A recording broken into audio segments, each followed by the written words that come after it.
Hello and welcome to a brand new season of the Soapbox. Season 2 to be exact.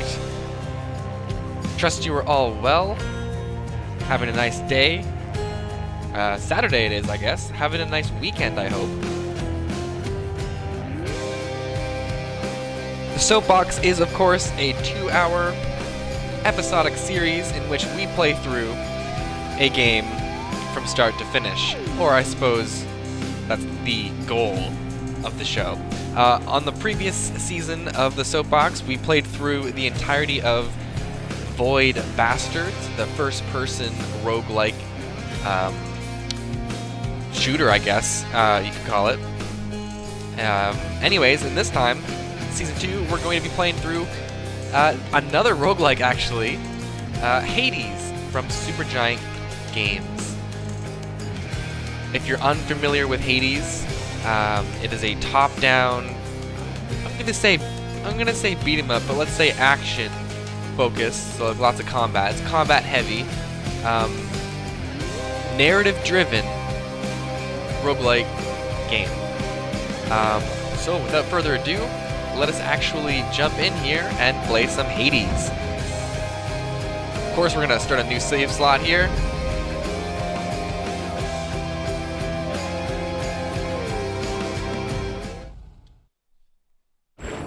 Few tales are told of Hades, whose very name inspires fear and penitence, reminding us of the inevitable fate which we all share. I, however, mean to tell you such a tale. Listen carefully.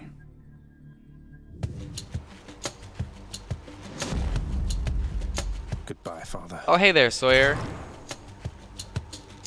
Sorry to hear you'll be missing out on the first bit of our stream here, but we'll be happy to have you in an hour or so time.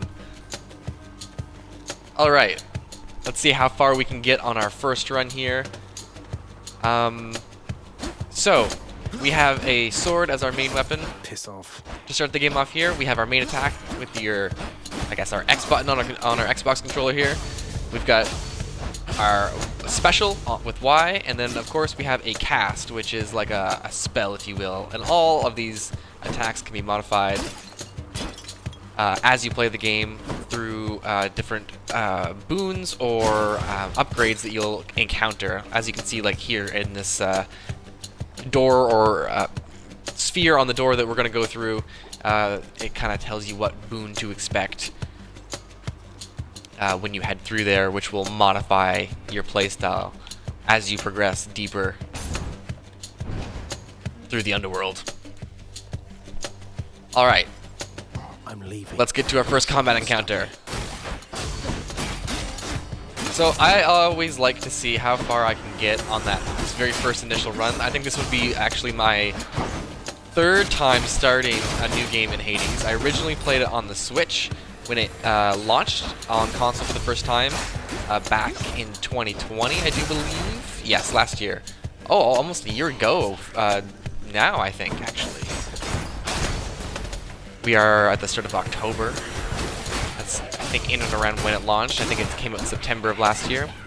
Anyways, but yes, this first run here, you can complete the run, for lack of a better term, or say anything else, I guess, here at the start. There she is. So I like to see how far we can make it. And here is one of the most charming aspects of Hades, of course, the different Greek gods that you're going to encounter and have conversations with throughout your adventure. So let's see who we find It's here. got to be her. Then here goes nothing. In the name of Hades, Olympus, I accept this message. And that is, of course, our protagonist, Zagreus, the son of Hades. We are going to be playing as Zagreus as we learn more about their origin and their role here in the underworld among the other gods. Hail, noble cousin. Now, let's get you from that miserable place.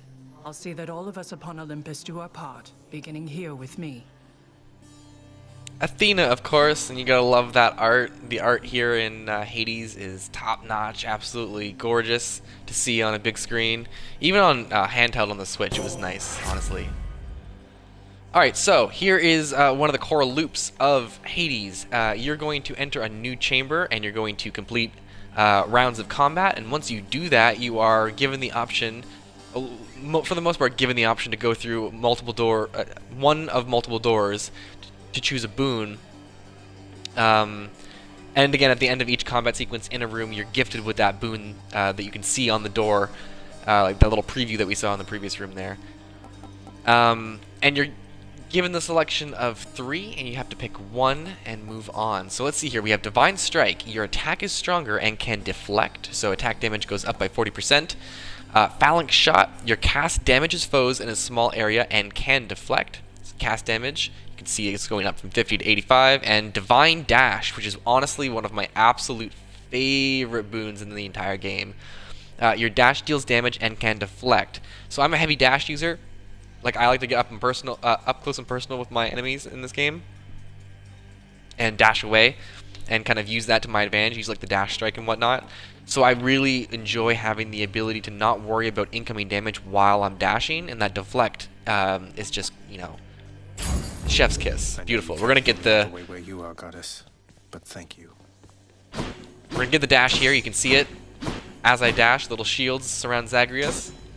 And let's move on. So to the next chamber. Damn you. Alright. So I like, as you can see here, I like getting really close. I mean, we are using a melee weapon like the sword, so you kind of have to. There's no long range. Well, you can use the cast for long range. Don't cross me. But I like to get close, attack a bit, dash away, kind of like that. Mashing A and X quite a bit. Felt something.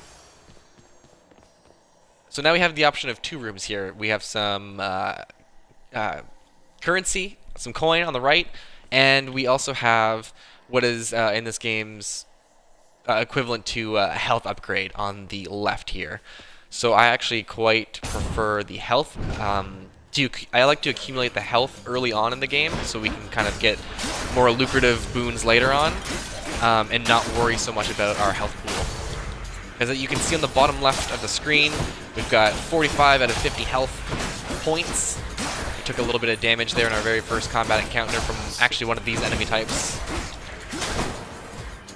So I think you can see we actually deflected that purple sphere that hurt us in the first chamber with our dash. Alright, so you can see we're going to gain 25 health points here, up to 75. It doesn't heal you, but it does obviously bring your health up in relation to the new percentage, which is nice. It doesn't keep you at like 45 when it goes up. Before I move on, I want to show another key feature, or not key feature, but another nice feature of Hades is the oh wait, hang on, where is it? Maybe I can't show it yet. Oh, I don't think we have it unlocked yet. Never mind. I cannot show it in the first run. This is, of course, just the intro of the game. You're not expected necessarily to make it too far, you know, with your first time playing the game. This is just, you know, sink or swim gameplay, if you will. You're just thrown into the combat, learn it or die. And that, you know, dying is an essential part of Hades. It being a roguelike and all, you will die, and that is a key part of the gameplay loop where once you perish in a run, you will go back to a hub, which we'll see eventually, and you will be able to start another run from the very beginning like we just did. No boons, everything's wiped clean, and you get to carve your way through with the randomly generated boons that you're offered each time here. So no one boon run will be the same, but no chamber mashup or enemy mashup or order in which you fight enemies or bosses is kind of the same either. Well, except for the key bosses, but we'll save that for much later on in the game. All right, so another enemy type here. So I think you can see what I mean now by getting up close and personal. I just like to dash at them almost constantly and spam that dash strike. Ooh, didn't get it there fast enough. Barely using my cast, but I'll finish him off with a cast there. Alright, we got another god here, another boon. Someone was bound to show up, I guess. In the name of Hades, Olympus, I accept this message. You've got quite the fighting spirit in you there, I have to say. Most intriguing, and yet no surprise for someone born in hell itself. You come on out of there and tell me all about it. I'm a fellow student of death, you see. Of course, Lord Ares, the god of war. Not God of War from PlayStation, but the God of War. Alright, now we have access to some boons of Ares. And you can actually see a little bit of text underneath boons of Ares. I can barely read it from where I'm sitting, but it says, his work eternally ensures that humankind falls ever short of godhood. Alright, so we have the option of 3 again, like we do always. So we have Curse of Pain. Your special inflicts doom, and it's an epic level. You can tell by the purple font and the purple graphics. So doom damage is 100%. Sorry, not 100%, but just 100. And you can see off to the right that doom is a status curse. After a brief moment, victim takes a burst of damage. So if you consider your special will inflict doom, so if you hit someone with your special, you do damage, and then after a brief moment, they'll take 100 more damage points. Then we have Slicing Shot. Your cast sends a Blade Rift hurling ahead, and a Blade Rift description here, slashing metal vortex rapidly deals damage in an area. And then of course our final option, Battle Rage. After slaying a foe, your next attack or special deals more damage. Damage bonus is 100%. Honestly, I'm kind of torn between the Epic Curse of Pain and Battle Rage, just because it's a neat little thing to have in the background, like a passive bonus that every time you slay a foe, the bonus is there. But seeing as it is an epic boon, we're going to go with that one and get that extra Fighting. Each exit is doom its own damage. See, and with this being your first run through the game, or as it's intended to be, you're supposed to be learning what these symbols on the doors mean. It doesn't tell you until you go actually and get rewarded with it. So I won't spoil too many of them, just for the sake of having some fun here on our first run. But if you have played Hades before, you will of course know what each symbol is. We also have floor traps to keep mind of here. The little pads with the holes on them. You step on them, spikes will come out just like that there. You can use that to your advantage and get enemies damaged in it. You're nothing. Well, I just got myself damaged there. A chthonic key. And then traps do cover up once you've completed the room. Wonder where I can use this. So we've got a key. Intriguing. Alright, now on this door you can see a little skull warning you of the encounter ahead. Uh-oh. So we're actually rather damaged here. We've got 49 out of 75 health. Let's just focus on taking these dudes out.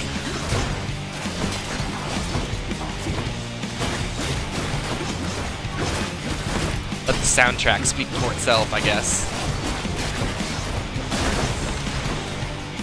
I find it helps to focus on one of these guys at a time, unless you're really maxed out with some nice boons at this stage of the game. Alright, you can actually see that our doom damage is what actually dealt the final blow there. You can see a little like red cursor above an enemy when they're about to be inflicted with doom, and you actually can see it animate downward into the enemy when they are taking the doom damage. That was revelry? People having a good time? Well, sure then. In the name of Hades, Olympus, I'll accept this message. Hey there, Zag man, how's it going? Look, you have got to get here with the rest of us already. We've been saving you a spot. Let me see what I can do. Make life a little sweeter for you in the meantime. Dionysus, god of wine. I enjoy his boons. Drunken Strike. Your attack inflicts hangover. Hangover is another status curse. For 4 seconds, victim keeps taking damage. Effect can stack up to 5 times. That's a pretty decent boon considering it's epic, and the hangover damage is 6 points every half second. We've also got Tribby Shot. Your cast lobs a large explosive that bursts into Festive Fog.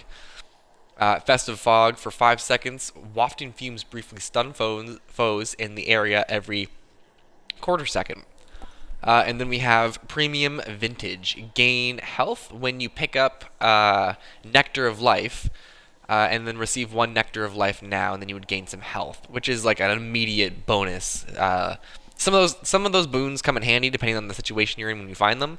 However, I kind of want to go with the hangover damage, so we can get that Doom and Hangover stacking, passive damage when we're not actively attacking enemies.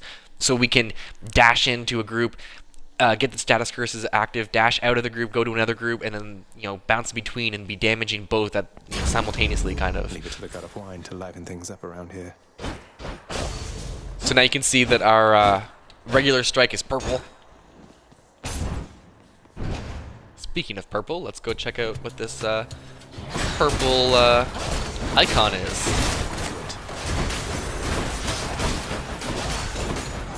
So look, we're doing damage to the enemies over here, and we're not even actively fighting them.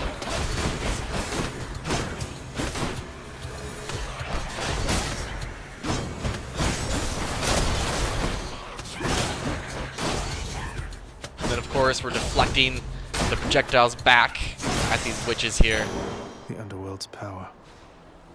You can even see the word deflected pop up when you do deflect an attack. Though sometimes things are so hectic on screen that you're not really gonna ever see deflected. Know that it is there though.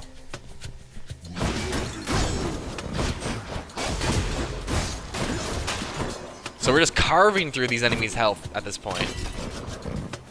Of course, you can dash over. Ooh, jeez, took some damage there. As I was saying, you can dash over gaps to kind of make it easier to avoid certain traps based on the map layout that you're playing. Ooh, speaking of traps, we just got hit by another one. We're gonna need to find some health soon. A palm of power. All right, so now we found a palm of power. Delicious. Palm of power. The underworld pomegranate seed contains a godlike power that bellies appearances. Alright, so we've got 3 boons that we can upgrade at this point from level 1 to level 2. And you can see that our Drunken Strike will go up from 6 damage every half second to 8. Our Doom damage will go from 100 to 140. Or our Dash Deflection damage will go from 10 to 16. I think in this case we're going to go with an increase of hangover damage, because we are using our standard attack quite a bit, so it wouldn't hurt to have a bit more damage output on our hangover status Can't curse. heal myself, but I can fight.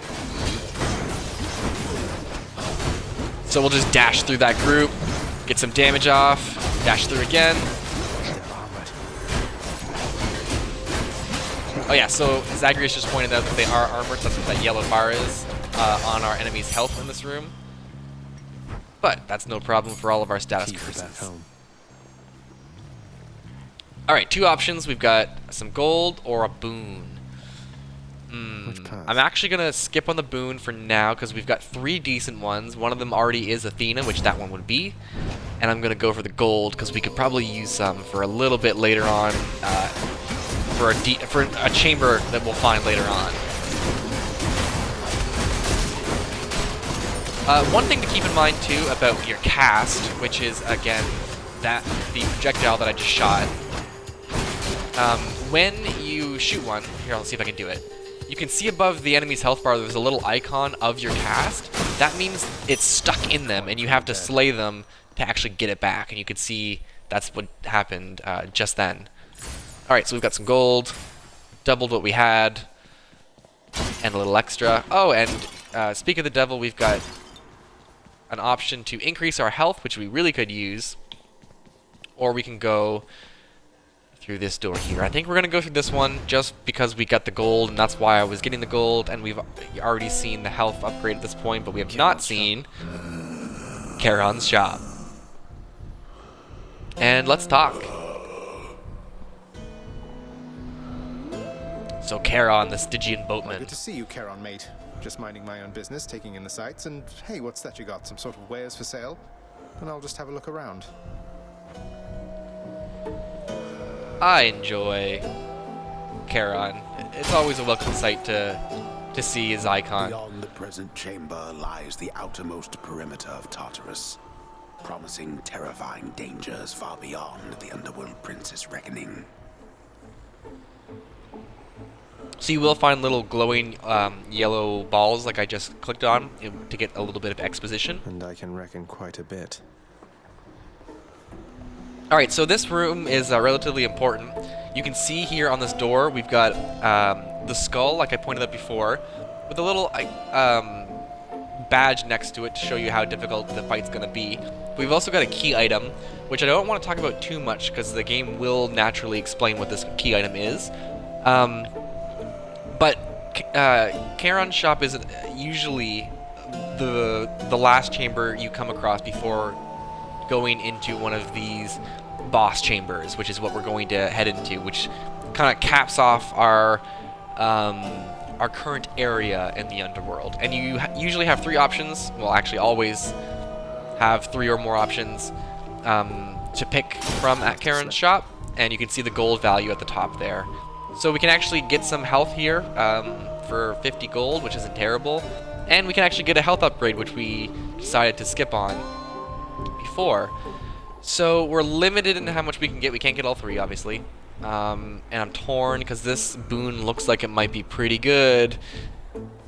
Let's go with it. Let's go with this boon. Hey, Zach, when you arrive, it's going to be a real scene, I'll tell you now. Even Athena here will cut loose for a bit, let down her hair, you know, put on something more comfy, yeah? It's gonna be great.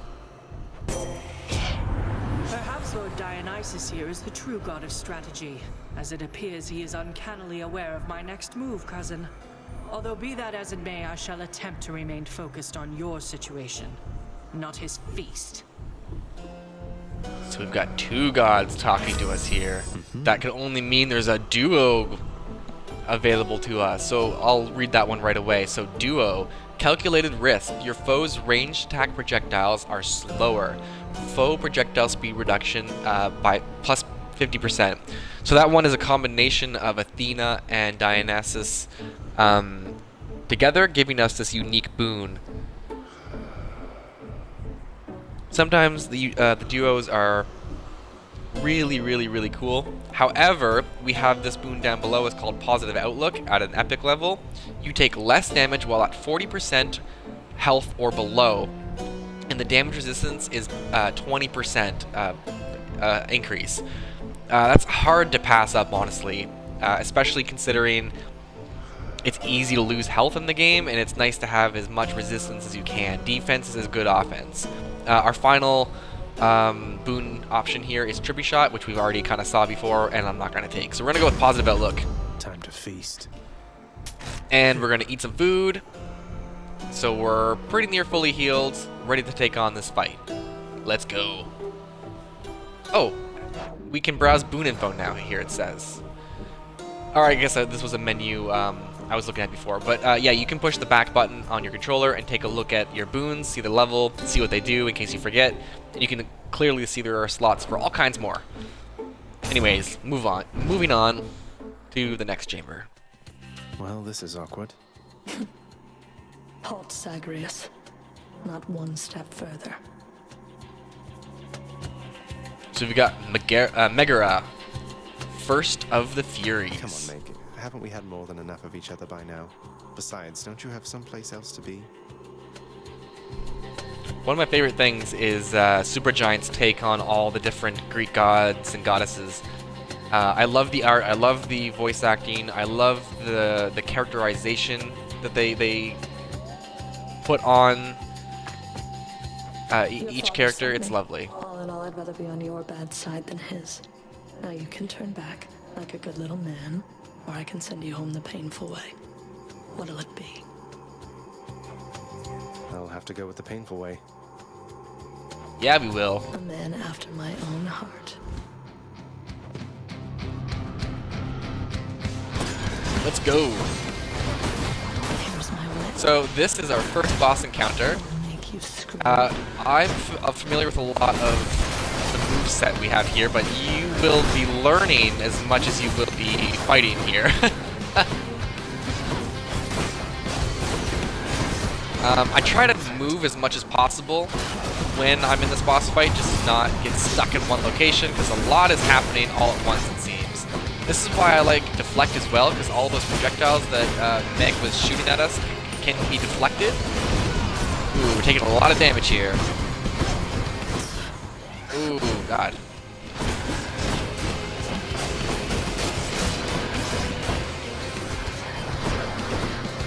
Oh.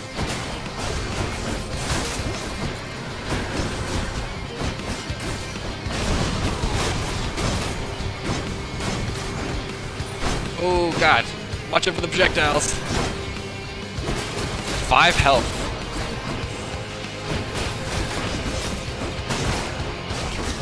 Keep focusing on the other enemies, not Meg. It's the projectiles that are getting me. You'd think I could avoid them. There we go. Protected. Oh, here they come again. Here they come again. Oh, down to 2 HP. Stupid All right. fool. At least we lost to Meg. I'll take it. I'll take a loss to Meg. Damn it. I'm home. So we are now. Carry on, everyone. Don't mind me. We are now in the House of Hades. This is where you go when you perish in combat. Welcome to the House of Hades, where... Wait, I know you. Guess that means you died out there, huh? Well, don't be sad, though. Pretty much everybody dies sometime. Alright, we've got Hypnos here, Sleep Incarnate. Fun thing about Hypnos is actually one of the characters voiced by one of the studio heads at Supergiant. Fun little tidbit there. Some of us more than others. Back already, Here we are with Hades himself. stupid boy. I told you nobody gets out of here, whether alive or dead. So how was your wanton ransacking of my domain?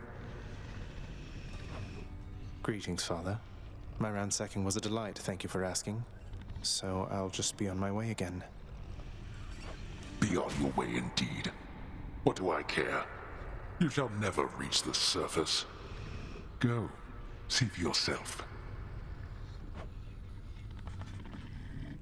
So now you've got a bit of more understanding as to Zagreus' motivation as to what was going on in the first place. We're trying to reach the surface.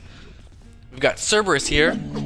Infernal watchdog Cerberus regards the underworld prince with mixed emotions, from purest joy to deepest melancholy. You watch over things for me, won't you, boy? You know I'd take you if I could. And you can't walk away from Cerberus without petting Cerberus. It's bothering the dog.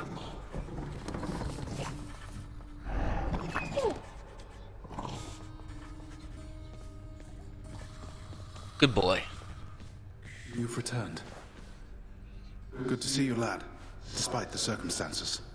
Remember your training out there. The pain of death is but another obstacle. Of course, we've got the hero Achilles. And fear is for the weak. Take care, Achilles. The House of Hades, that dark and lavishly appointed lair of the underworld's king, is home not just to him, but to his willful progeny. You know I can hear you, old man.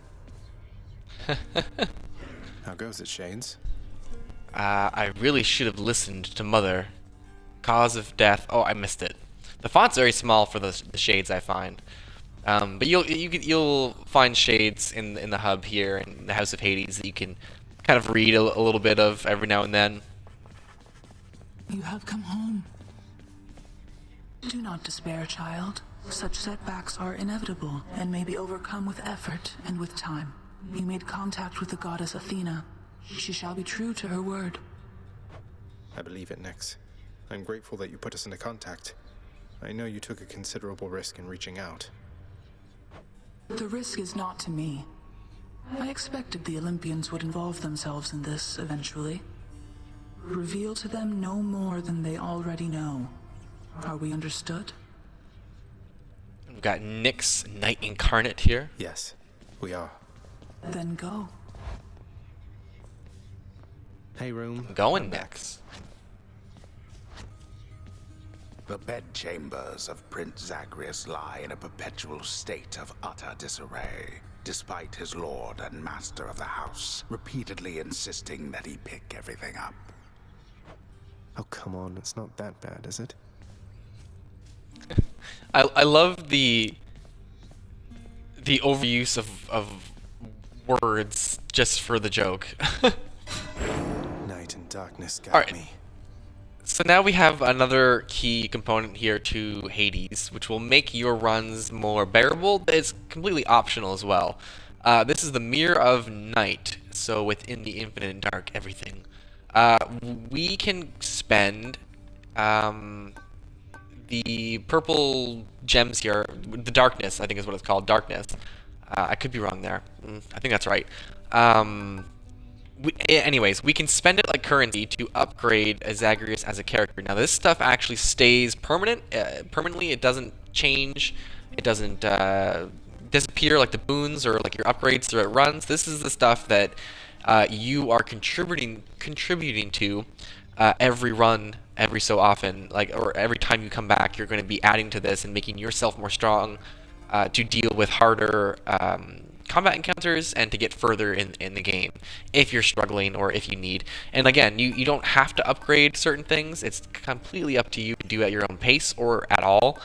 But of course, it's part of the game. It's fun. We're gonna do it. We've got 30 points here to spend, and we've got a few options to spend them on. Here we've got Shadow Presence. So Shadow Presence, deal bonus attack and special attack damage when striking foes from behind. So like a flanking bonus, so 10% damage bonus for flanking. Chthonic Vitality. So this restores a small amount of your health when you exit a chamber, so 1 health point per rank. Here we have Death Defiance, a pretty key upgrade, honestly. Death Defiance restores 50% health instead of dying when your life total is depleted, 1 time per rank. So if we would have had one of these when dying to Megara, we would have been revived, of course, with our half health.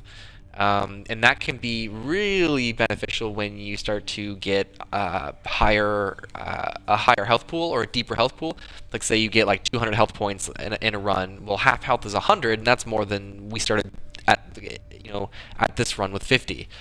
So that's the one we're actually going to get. We're going to grab ourselves a Death Defiance because it's a nice thing to kind of allow for more progression earlier on. That bit of extra assurance, like the safety net that you've got one extra life. But again, you don't have to do that if you don't want to. And you can see here that the second life, if you want a second one, is going to cost you a pretty penny, or 500 darkness to be exact. I think that should do it. Alright, so now we're on to the next room. Okay. And you can see that our path to this point has been pretty much a straight line. You walk out of the pool, you walk straight, you do a turn right, you keep pushing, like you keep going down this path, you go into the bedroom, you go down that path again, you're in this room, which is the training and weapon room, so it's all a forward momentum path. You're not looping, backtracking too much, because you're intended to go all the way through here to this window here. Alright, so now we have access to the weapons. At least we can see them. We don't have access to all of them here. You can see 2 of them aren't even shown, and then the rest of them that are shown are locked. And this one that's grayed out is because we are currently equipped with it. So we use the keys to unlock weapons, but we also use the keys to unlock segments of the mirror we were just observing a couple minutes ago. So we currently have 2 keys. 1 key will unlock the bow and arrow here, 3 will unlock the shield, and 4 the spear. So we're going to hold on to our 2 and wait to unlock something else here. For now, we'll just keep using the sword. This little thingy here... No keepsakes yet. is housing our keepsakes, and I won't go into too much detail about what a keepsake is, because we'll wait until we give someone a nectar to earn a keepsake. You can see it on the right hand side there. It says empty slot, and underneath it tells you to give a thing of nectar to a character. Alright, so we've also got a little bit of exposition here. I can do this. First get past the Zagreus. shades of Tartarus. Easier said than done. And doubtless I'll be running into Meg. The River of Flame ought to be just beyond. Find a way up to Elysium from there, and after that... Alright, let's give it another shot.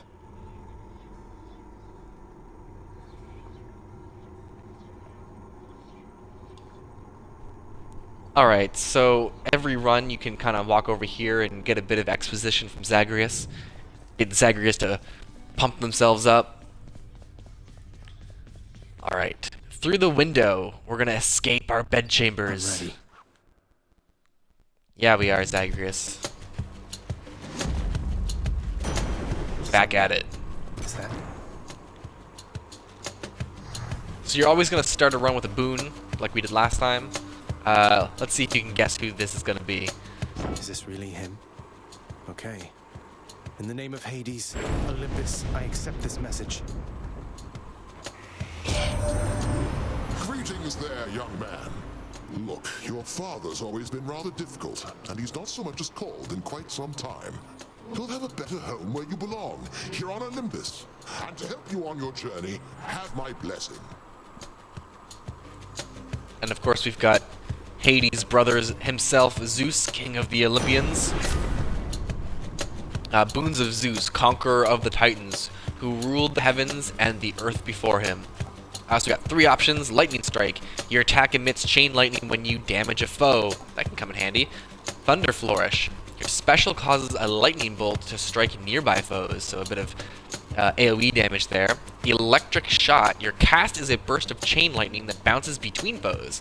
I kind of like that because it gives more purpose and meaning to your cast while leaving your other attacks open to other modifications later on.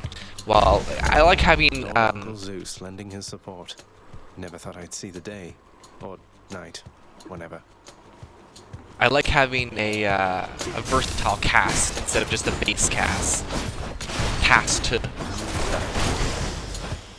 Ooh, alright, took him out before he took us out. Oh, we got a little bit of dialogue here. Composed of such innumerable, ever-shifting, interlocking chambers, the underworld of Lord Hades all but guarantees the dead shall there remain until the end of time. Good thing I'm not dead. Cheerful message from our Wretches. reliable narrator. See, look at that. Our electric cast just took both of them out.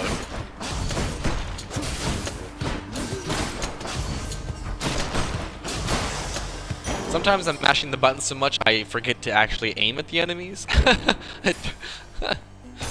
Oh, nice. We're going to get a health upgrade pretty early on here.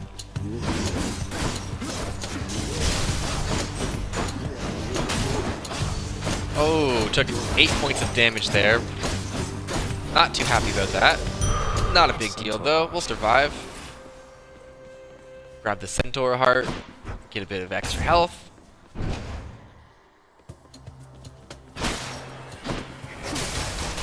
This is when the electric bolt comes in handy. Taking on little enemies with a little bit of health, or sorry, a lot of enemies with a little bit of health. You can take them out in pretty much one hit there.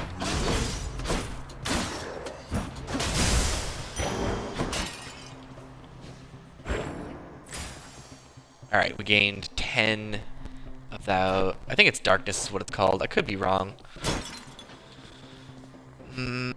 Gold or boon? We're gonna go with a boon, I think.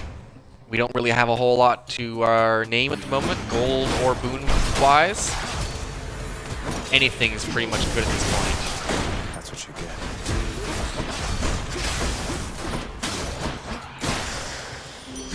Oh, All right. a mess. Let's see here. Hi there. In the name of Hades, Olympus, I accept this message. Why, hello there, little godling. I have to say, you're quite the specimen, and so I've decided I shall aid you for the moment. You interested? And of course, we've got Aphrodite, the goddess of love. Alright, our 3 options this time are Heartbreak Strike. Your attack deals more damage and inflicts weak. Weak being another status curse. For at least 4 seconds, victims deal at least 30% less damage. So that's again kind of one of those defensive offensive moves where your attack damage is going up by 50% in this case, but you're also reducing your enemy's attack damage by 30, so it's quite useful. We've also got Heartbreak Flourish. Your special deals more damage and inflicts weak, which is the same thing. This time though, we're going to be getting an 80% increase in our special damage. And then Dying Lament. When foes are slain, they damage nearby foes and inflict weak.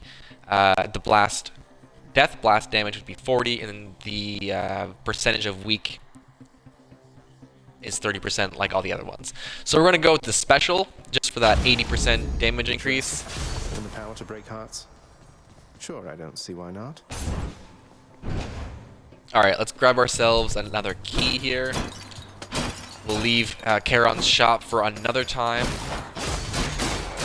Ooh, look at that. We've got a shop in this chamber right here in front of Zagreus. That is a Well of Charon. You can get unique items there, only really found there. You won't find those items in Charon's shop. I don't usually buy them. A gift. This can unlock. I like to save my currency for more substantial purchases, like at Charon's actual shop. But sometimes there's useful ones in here. Let's see what's in here. Like, you know, life essence. You can get a bit of health if you need it. Then there are gems that you can pick up, gemstones. They're for the House Contractor back in the House of Hades. And then you can gain a cast stone. Just a weird little modifications. Most of them have duration limits and whatnot. Encounter limits, so you can see 6 encounters there, meaning that after that many encounters, the boon or the upgrade will disappear. We're not going to grab any, not even the health upgrade, because 57 is still more than 50, which is what we started with. And we have an option here to upgrade, which we're going to do and not grab the boon because the fight or the combat encounter in the other chamber was a boss fight, and I really don't want to do that one right now. I would rather focus on building up Zagreus as a character before taking on more substantial threats and putting ourselves at a risk for those substantial threats by taking ones on that we can't take on early. That ought to keep me going for Alright, so now we're at 100 health with 82 of that total remaining. Alright, we're familiar with this room. How's that? You know, the traps, the center. Alright, and these little skull nest things will continuously spawn the floating skull enemies, and you've got to take them out if you want to kind of minimize how many enemies on screen. So now we're kind of just dealing with this one witch here. Ooh, took a little bit of damage there, my bad.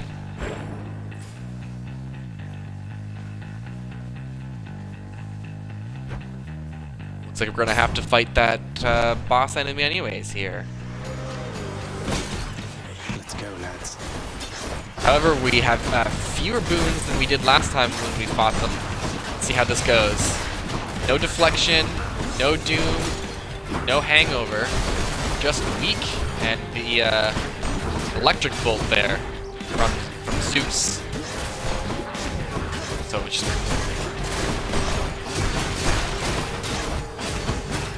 it's all about movement for me. You just want to not stay in one place for these guys. Their explosion radius on their grenades is rather large. They do also drop one. Oh, see, there I ran right into one. But they also drop one when they die, so you don't want to get hit by that either. Cousin, you've met Aphrodite now? She likes beguiling others with her charms, but her intentions with you, I believe, are pure. You'll find our strengths are complementary. Alright, Athena. Ooh, there's that divine dash again, but this time it's epic, baby. Dash damage 14. We've also got Divine Strike, which makes your attack a deflecting attack and increases attack damage. And we've also got Sure Footing, so resist damage from traps. We're gonna go with that dash, though. Makes me feel a little more impervious to situations that would otherwise seem too dangerous to handle. Because you can even deflect melee attacks. It doesn't just have to be a projectile. So if you dash into an attack, you can deflect it for the most part. Whoa! All right, we're doing good. We're doing good.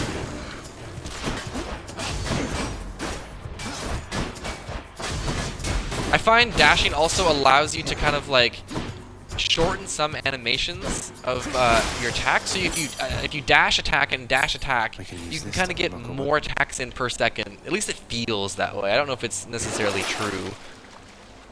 So we've got some interesting options here. Price of Midas, gain 75 gold for a blood price. I'm not gonna do that though.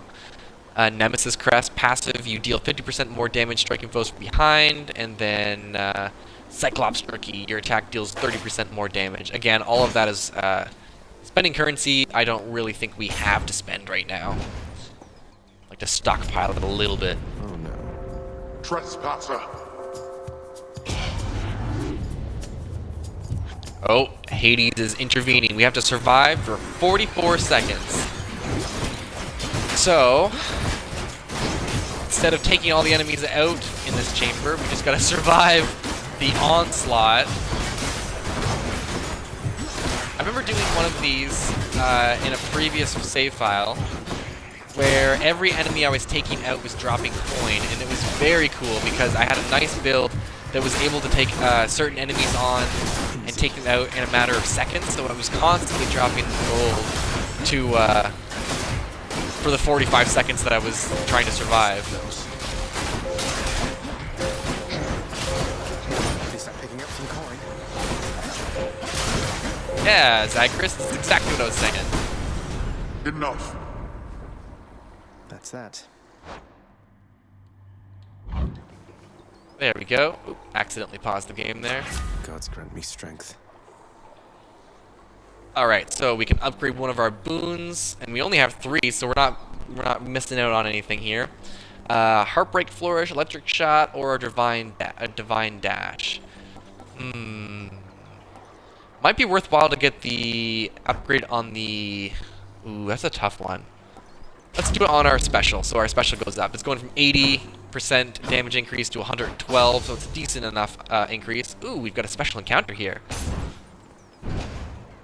This will be fun. Your Highness. Hey, Prince Ed. Must look like I'm slacking off with the old boulder here, but I was just getting back on my feet. The Fury Sisters don't often leave me be. Where'd they go, anyway? And, what are you doing here?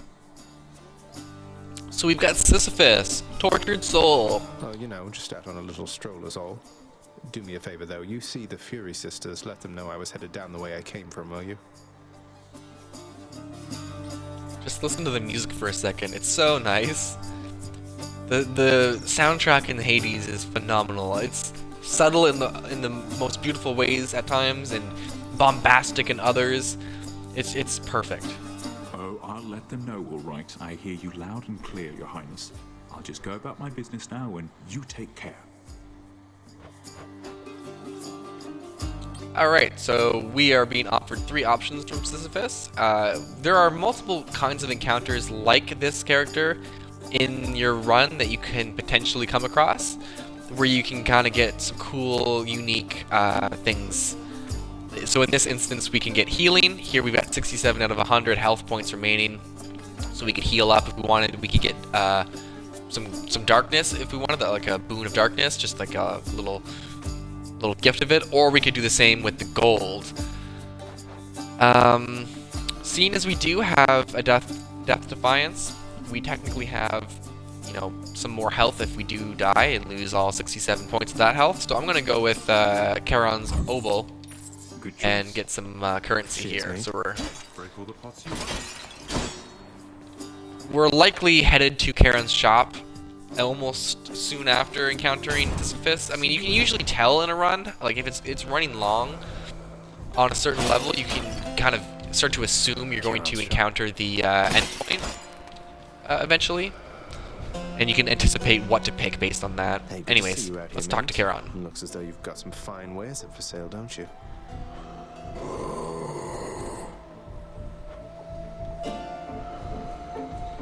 So, we've got nearly 300 gold, but just under 300.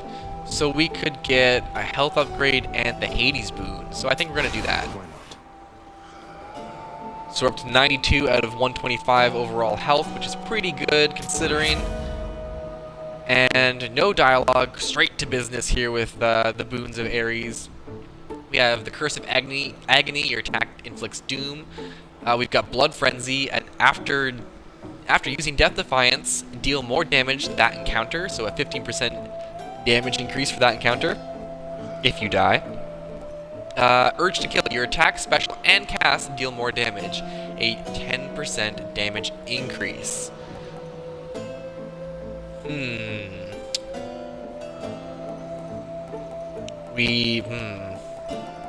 I want to do the Urge to Kill just because the Doom boon isn't substantial.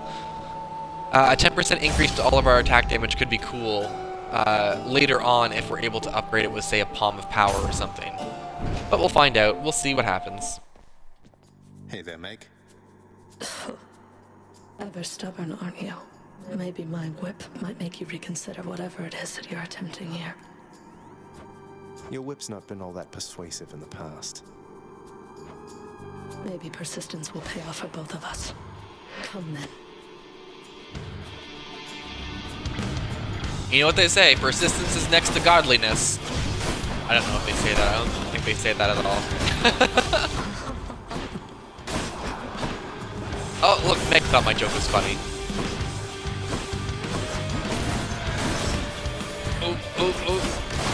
Right there. So you can see underneath Meg there's the pink glowing light. That means she's being affected by our weak status curse.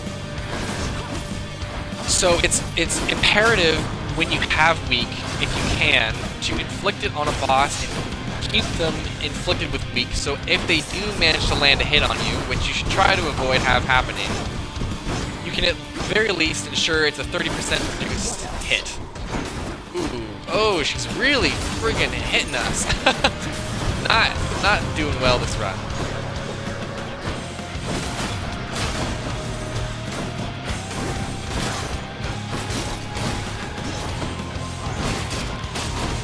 Alright. Come here, Meg. See, if you can deflect some of these back, you will get a bit of damage in if they land.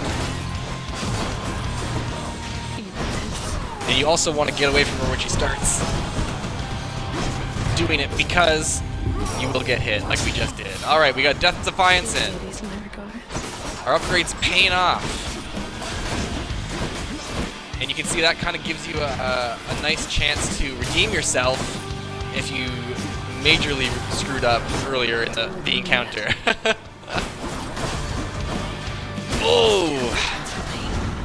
Oh, now she's into her final phase of the fight. You want to avoid those areas on the ground.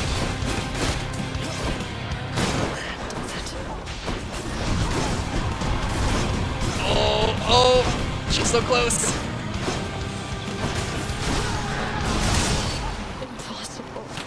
Oh, I wasn't sure if it was us or if it was her. We got her. Made it. Barely. That's one of those situations where I don't even care how many health points we were losing in the quest to actually defeat our foe. We did it almost at the 1 hour mark. Very fitting. 1 hour in, we got through Megara. Not too bad. We had to use one Death's Defiance, but hey, we did it. Achilles might know what to do with this. We got Titan blood. No way to patch up. Got to keep going. Alright, so let's move on.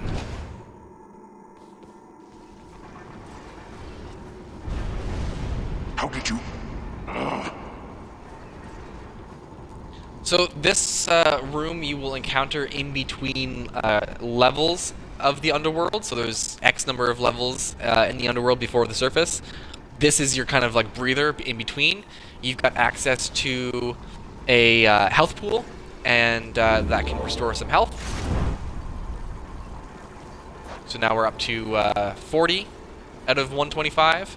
You also have access to the sell shop and the buy shop, so you can sell boons for some obol, or you can buy some stuff here if you need it. You will often find the Kiss of Sticks here, replenishing 1 use of Death's Defiance. It is expensive, so it's something to keep in mind of if you want to buy it or intending to buy it. You will potentially come across them. I don't tend to buy these too much. I don't like to add too much strain on my wallet for Hades. And of course, you got some exposition here. None other than those in the trusted inner circle of Lord Hades are authorized to enter the intricate chambers connecting the vast regions of the underworld. But the prince decides to barge in anyway. I barge where I please. Barge away, Zagreus. Come. There. Alright, we've got the map of the underworld now.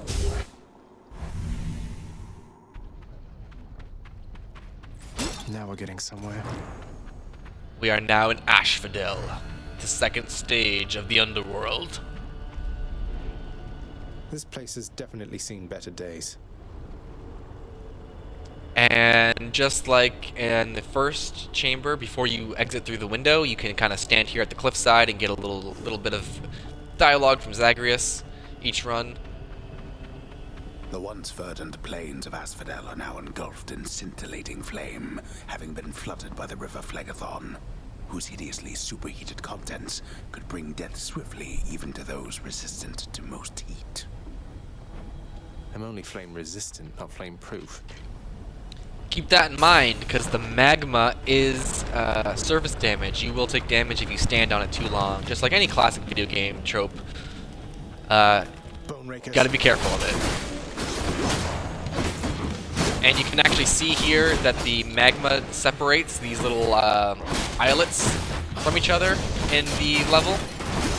So just like the gaps in the previous section of the underworld, you can dash over them if you need to.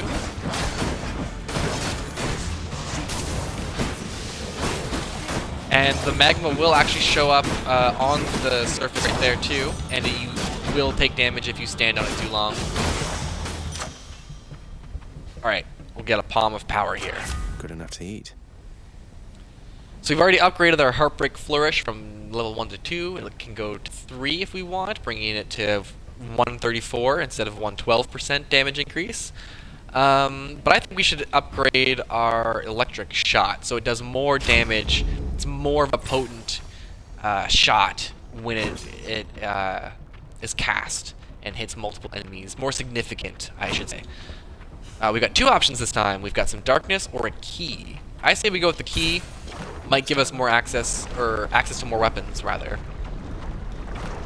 Might be able to change up some gameplay. So again, gotta inflict weak on these enemies, so if we do get hit, it's by a reduced amount. Alright, so there we got some fire on the stage. Almost there. You don't want to forget to pick up your cast crystal. I don't know if that's what it's actually called, but if you see it drop on the map, you will want to go pick it up if you want to cast again.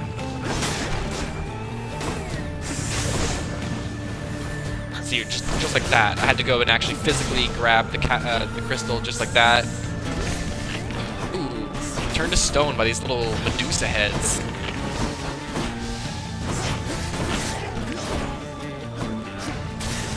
There we go. A key to a weapon. Caused me a bit of trouble there. Oh, same option, some darkness or a key. We've got 5 keys.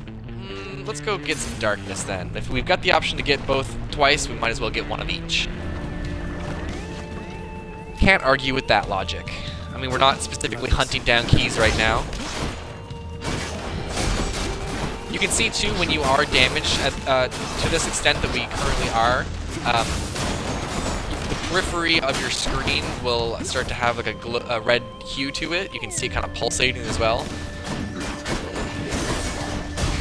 As video games do, they have to let you know constantly that you're close to death, like the old school Zelda hearts constantly beeping at you when you had less than a full heart left.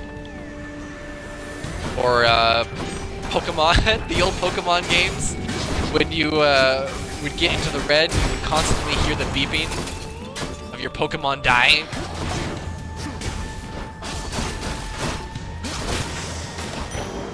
Thankfully, at least in Pokemon, I guess in Zelda too, they've resorted to just one beep when you cross the threshold. That's good enough. One warning is good enough. Alright, we've got the option to go see Hades or Charon. Sorry, not Hades, Ares. 26 health. Let's go get Charon.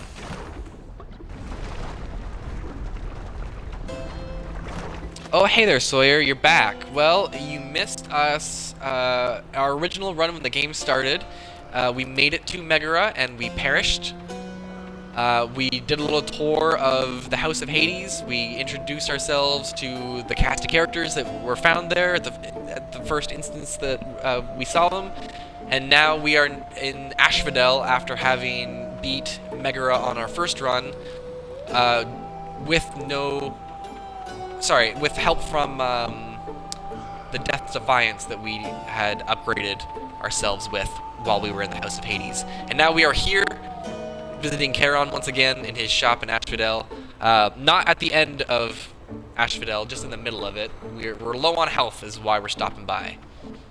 Anyways, let's see what the narrator has to say. The searing flame and ashes of the river Phlegethon mean nothing to the ferryman Charon, who travels all the waters of the underworld bearing the dead, the damned, and all their fineries. That sounds like the name of a good album. The dead, the damned, and all their fineries. I do enjoy dead people's fineries. I'm sure anyone who plays video games does. You know, you loot a corpse in almost every video game you play with combat these days. We're of course going to heal. That's why we're here. It was one of the things I was hoping we'd come across. The palm and the boon are gonna have to be taken out another time. See ya, Charon. Off to this boss encounter, which we're gonna find out what it is. Oh, lovely. That's a problem. Alright, so we got this giant-ass Medusa head. This giant Mario-style thwomper.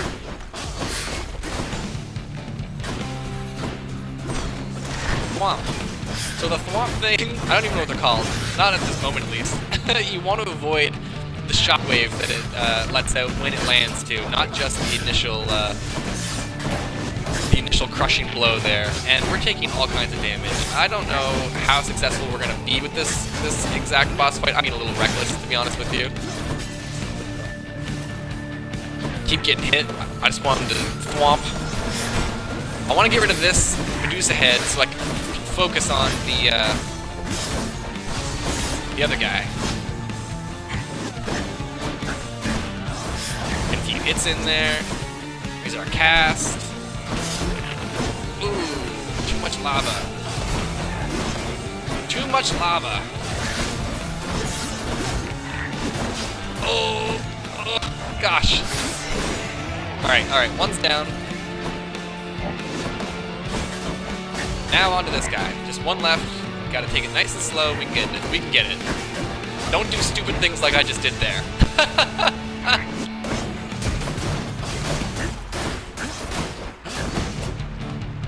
Alright.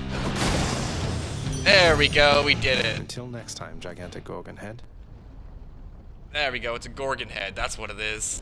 In the name of Hades. Oh, no dialogue from Aphrodite this time. Let's see, we got 3 options. Heartbreak Strike. Your attack deals more damage and inflicts weak, 75% more damage to be exact. We've got Sweet Surrender. Weak afflicted foes are now more susceptible to damage, and they're 20% more susceptible to that damage, to be exact. And we already do have an ability that casts Weak. Our special, which is level 2, inflicts weak damage already, so that could be beneficial when we're already making sure that we're inflicting weak on every enemy we can. Our final option here is Broken Resolve. Your weak effects are more potent. So weak damage reduction goes up or down, or the 30% goes up by another 12, so it would be 42, I guess. We're gonna go with Sweet Surrender. I think that's the one. Oh, my audio's cutting out here. Let me just get it back before I move on. Alright. Notifications galore on my phone right now, because I'm not paying attention to it. Let's see how far we can get with 12 HP. I mean, we already made it to Asphodel. That's what we wanted to do. Anything else is a bonus at this point. This is just... I don't know if this counts as your first run or second run. I don't know if the very first initial run where you get control of Zagreus counts as run number 1 or not. If it does, then this is run 2. Alright, inflict weak, so then our damage is increased.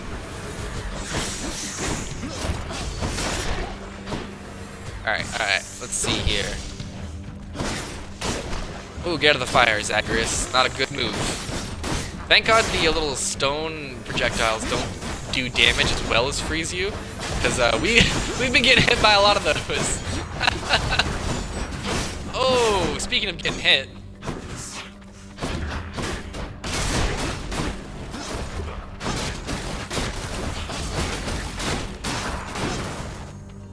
Alright, 5 HP. All clear. Well, we've got some of Charon's obol. Let's see. No. Hey, look at that! We can go see Charon. Ooh. Well, I don't think we're gonna make it that far. Honestly. Let's see what Charon has in store for us.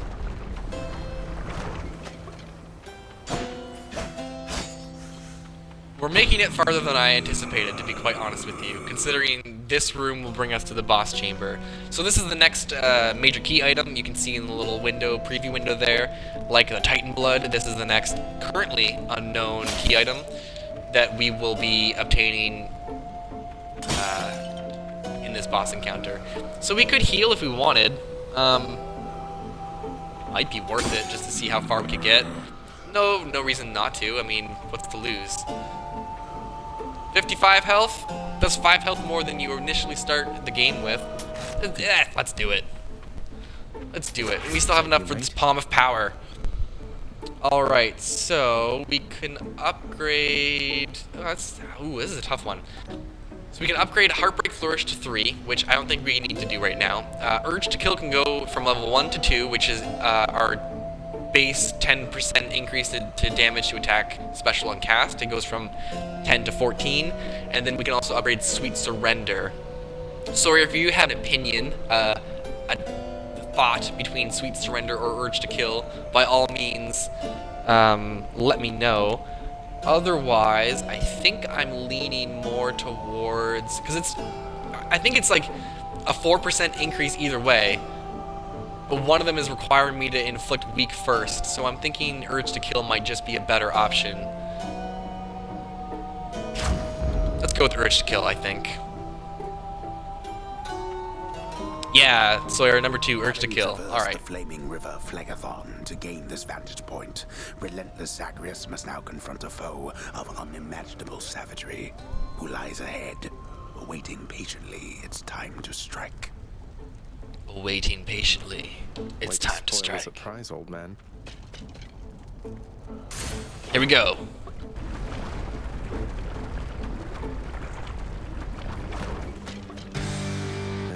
Hello? Oh, great. Alright, the legendary Bone Hydra. I really don't know how far we're gonna get with this with 55 health points, but we're gonna give it a good old college try. I mean, I'm doing more damage than I honestly thought I was going to be doing.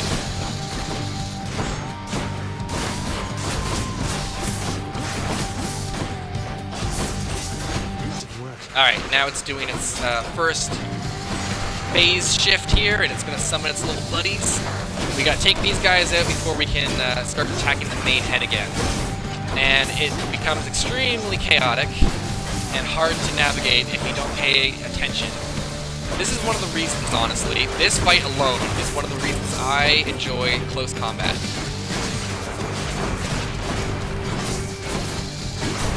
In this game specifically, I mean close combat. And we're taking all kinds of damage here, which is, again, why I thought we weren't going to make it too far in this fight. Yeah, here we go.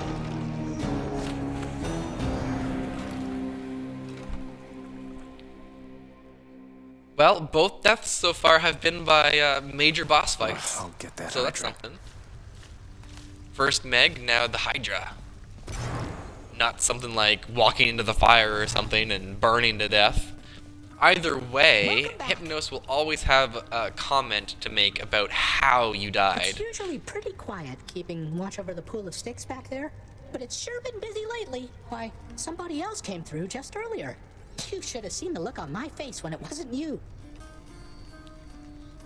Interesting. The plot thickens. Glad to keep things interesting. Ooh, Nyx and Hades are talking. Olympus knows of him, bestowing on him all their worthless blessings here within my realm. Our realm. Explain to me how exactly this is possible, Nyx. Either your limitless power has considerably waned, or you are up to something. Do not question my power, Hades. Your son was bound to be discovered the closer he came to the surface. The Olympians are pleased to know they have a distant relative and bid him welcome to their mountain. That is all. Their influence is very limited. Blood and darkness, do not speak to me about their influence. I've seen their influence firsthand. You've made a foolish mistake. You would speak to me of foolish mistakes. You cannot change the course that has been set. Try all you like. Nyx. Tensions are high in the House of Hades. Guess what, boy? Made it all the way to Asphodel last time. I fully understand how come you never liked it there. Now to trek on back, I guess. Take care. So as you, I'm sure, are starting to notice at this point, part of the loop of Hades is the natural cycle of death where you die and you get a little further in your run, you die, you get stronger, and get a little further in your run, you die, so on and so forth, rinse and repeat. But the dialogue is also matching it along with you. It naturally recognizes your progress and has something to say about it almost constantly, where you're almost always hearing new things from the characters about what just happened, what's going on, what's happening next. It's extremely thorough and extremely impressive. Despite the Underworld Prince's optimism, his old companion Cerberus, the multi-headed hound, maintains a somewhat sulky attitude for now.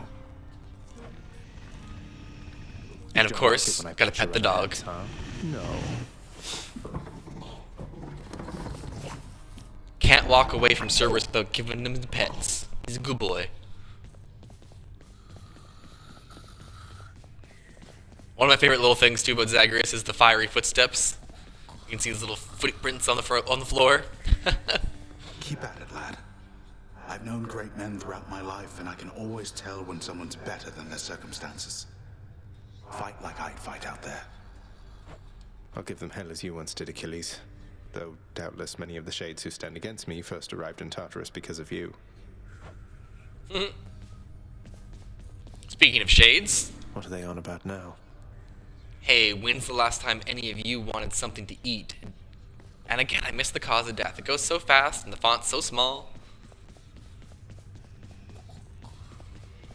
Alright, we've got a new option here in the House of Hades. Let's see, we've got the House Contractor. Some sort of special offer for me, my good shade.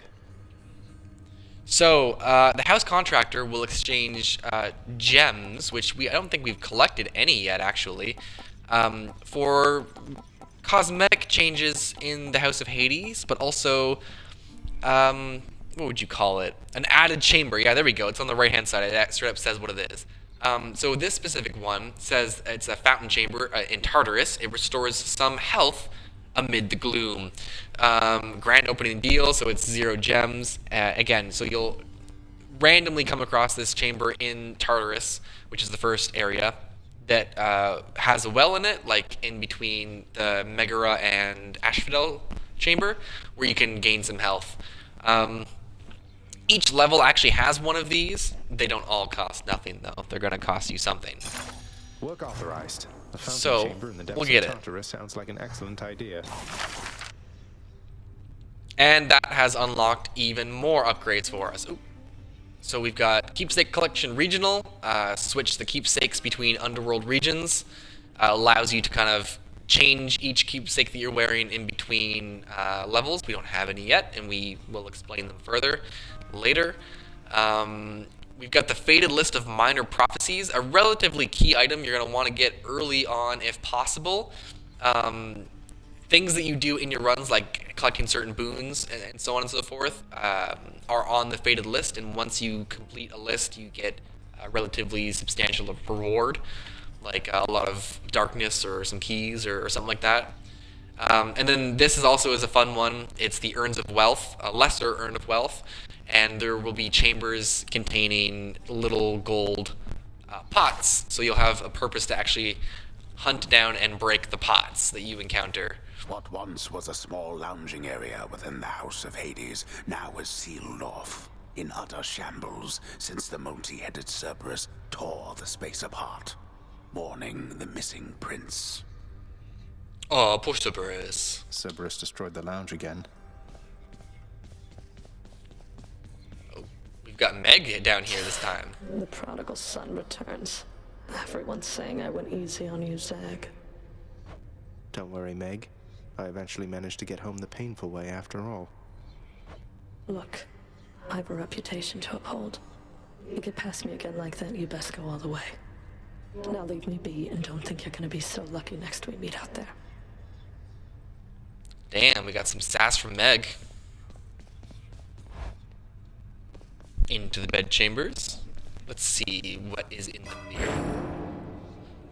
So we've got 40 darkness to spend. We can increase our damage to people or to enemies from behind, or we can gain the ability to gain 1 health, or gain some health. What is it? Small amount of your health. Yeah, gain small amount of your health every time you exit chambers. That's not too bad. We'll pop 2 on there, I think. Save 10 darkness for something else. You know what? We'll pop all of our darkness onto it. Got a little bit of everything now, except for the greater reflex here. Perform +1 additional dash in quick succession, which could come in handy.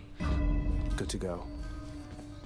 And if you actually, I'll take a quick look here at the mirror again. If you look, it takes 5 keys to unlock the next stage of the mirror. Reveals 2 new talents hidden inside the Mirror of Night, or hidden inside you, it says. But we're actually going to use those keys on a different item, or weapon, rather. I should go. Hey, that's a Mass Effect reference, I'm sure. I should go. No, I'm just joking. Though if you are watching my Mass Effect Legendary stream, I'm sure you've heard I should go about 1 billion times by this point. Anyways, we're going to unlock the shield next, I believe, as it is one of my favorite weapons. Lend me your power.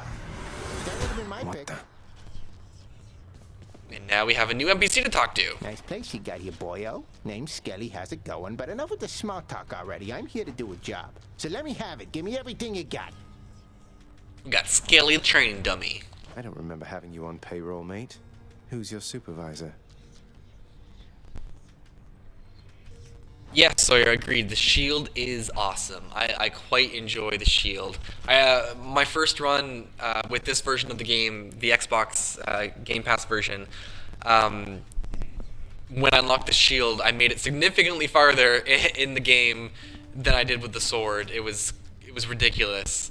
Just that much more familiar and comfortable with it, and I do find it to be quite a fun move set that you're given. Oh, I'm not about to wrap my sources, pal. Just try and beat it out of me. If you insist. Though I do Though I do really want to get good with the spear. I tried the spear out a couple times on the Switch before I made the jump over to the Xbox version, and the spear, it seems like it has a lot of really cool potential. Anyway, so when you pick up a new weapon, you can test it on Skelly here, and you can see in the top left it tells you all your different abilities. So you've got your bash, and then you've got hold X to do a dash, which is nice. And then you've also got your throw, like your Captain America shield throw, and it bounces off surfaces. And then you've also got one of my favorite abilities in any weapon is the dash strike. What do we got here in the chat? The spear is also awesome. Last sword is pretty crazy too. Yes, agreed, Sawyer, agreed. Though I will have to say my favorite weapon is right here, and I'm not gonna say exactly what it is. Well, you know what, whatever. The Fists of Malphon, and we'll see them later. Those are definitely hands down my favorite weapon in this entire game. I wreck house every time with the fists. The chambers of Tartarus have probably all rearranged themselves by now.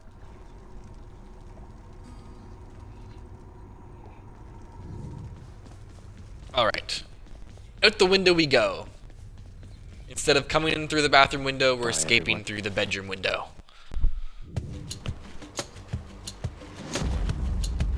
Beatles reference for you. Ooh, we have not encountered one of these yet. Let's see here, a Daedalus Hammer. Enchantments for my weapon. So the Daedalus Hammer, the greatest craftsman of his time, even left his mark upon the underworld. So this is like a, how do you explain it? Like a fundamental ability changing upgrade, if you will. So you'll get the gist when I explain what these upgrades are here.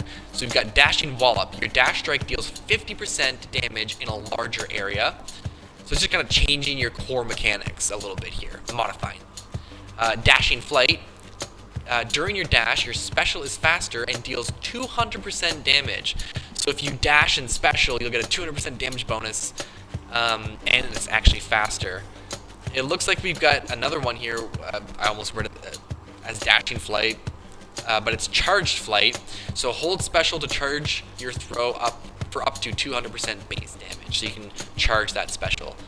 I'm torn on the dash strike being a little explosive and the dash throw. I think I'm gonna go with the dash throw because that 200% damage bonus seems really, really nice. Daedalus, wherever you may be right now, thank you.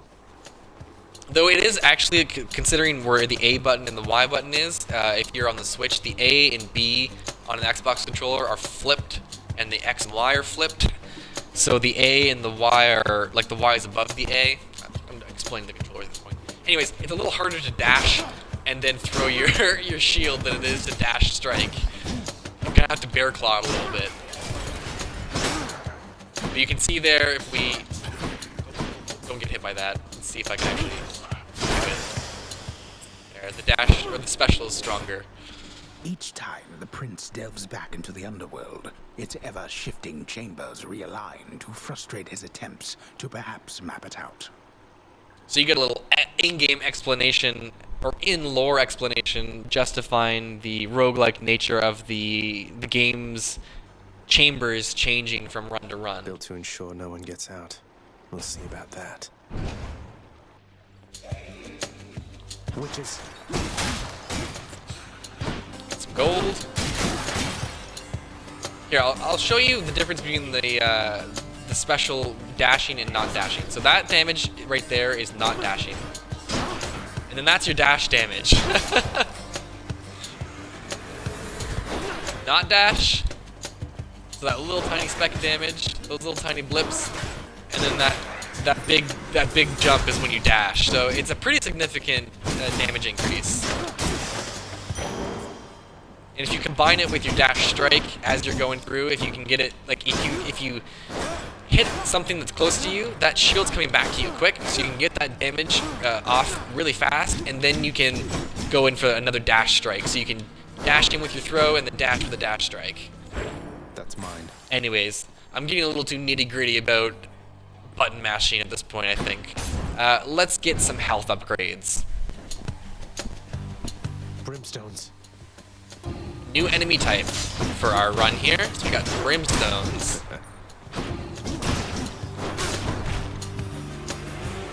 They'll actually shoot a beam of like energy out at you and chase you, like follow you, if you will, track you. Not unsimilar to in Legend of Zelda, the towers with the eyes that like shoot beams of light at you that you have to like use your bow and arrow on. Everything comes back to Legend of Zelda someday. You're gonna find that out very quick about me. Everything is Zelda.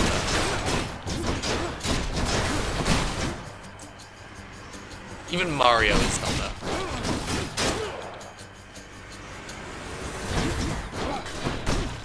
Alright. One thing that I always get carried away with when I'm dashing a whole lot is not actually aiming where I'm dashing, and I just start dash striking every which way, just hoping that I'm hitting something. Alright, we got some more darkness there. We've got an option. We got no boons or anything. We just got this dash upgrade. That's all we've got so far. Though we have the option between Aphrodite or a currently not yet seen Greek god. Let's go to the one we haven't encountered yet. Yes, sorry, Sawyer. Even Mario is Zelda. Pests.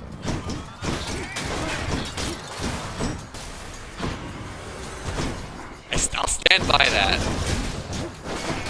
Ooh, we took a lot of damage from that trap there. A divine Alright, arrow. let's see who this is. A divine arrow. There's only one heavenly archer I know of. Well, several, really. Anyway, in the name of Hades, Olympus, I accept this message. What do we got? Artemis, of course. Look, I'm not like all the others on Olympus. The power of the hunt helps keep me company, so maybe it'll help you too. Alright, 3 options. Deadly Strike. Your attack is stronger with 15% chance to deal critical damage, and the attack damage goes up by 27%. So this is a rare boon, where the other ones are just standard. Your Dash Strike deals more damage, so 50% more damage on our Dash Strike. The game really wants us to increase that Dash Strike. It must know I like dashing. Deadly Flourish. Your special is stronger with 20% chance to deal critical damage, and the damage increase is 40%. So I think we're going to go with Deadly Strike, just to get that little bit of extra damage output. The power of the hunt sounds like good company to keep. And of course we got a Well of Charon here. As mentioned earlier, I don't tend to buy things from here too often. Something I need. And we don't really have much gold to spend, so we're not going to worry about it. Oh, look at that. Fountain chamber I commissioned back at home. One of our new fountain chambers. Back up to 75 points of health. It looks like we've got a little bit of narrative that we can click on over here. A place of calm and respite, whilst perhaps unimaginable in the underworld, occasionally is to be found, in fact. Gotta go rare, yes, Sawyer. Usually if there's a rare boon, you gotta go with it. And not a moment too soon. Hard to pass it up, unless there's just a really good boon as the alternative. This is an interesting choice. Both of them are boss rooms. We can go Dionysus or Aphrodite. I think we're gonna go on the right here. Oh, okay. The Tombstone. I'm not a big fan of this fight. I always get overwhelmed quickly with it. Unless I'm using the fists. If I'm using the fists, it's a cakewalk.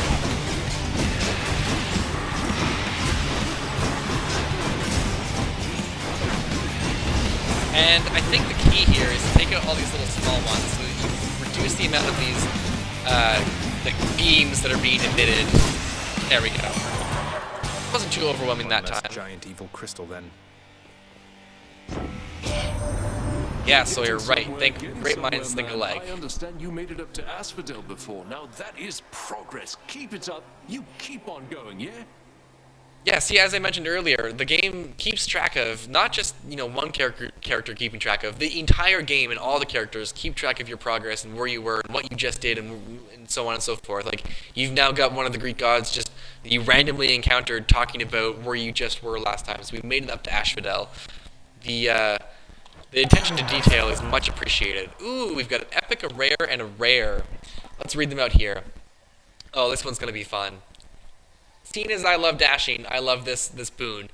Drunken Dash, epic level. Your dash creates hangover several times near where you started, and hangover is a status curse. For every 4 seconds, victim keeps taking damage. So we've seen this one before, but this one now is going to be like an emission mark, like a mark from where you dashed from. You'll see like a little wave of hangover purple stuff happening. And the effect can stack up to 5 times. So, you can just continuously dash and stack up hangover and just have your enemies taking 4 damage every 4 seconds, stacked up to 5, which is quite nice. Yeah, Sawyer, top and bottom are really good. I'm getting there. I'm looking and I'm salivating a little bit. They're looking really good.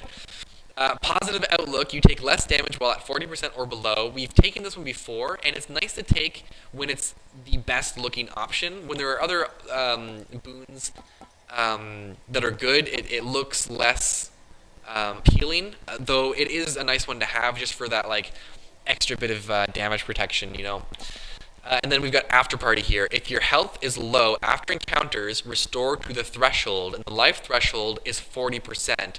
So this one's really nice. It would have came in handy almost every encounter in Asphodel last time we were running through, because we could have had our life brought back up to the threshold, so you're guaranteed that 40% life. And if you increase your life bar, 40% obviously increases as well.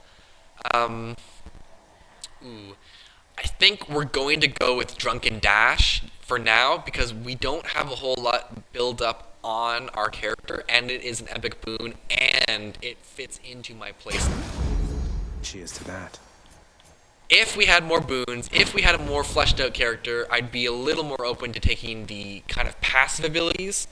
But I think having this purple explosion is going to come in handy. Damned lost souls with nowhere left to turn congregate in deepest Tartarus, where they fuse together with the earth itself into odious forms which defy description. Love the writing. They basically turn into big crystals.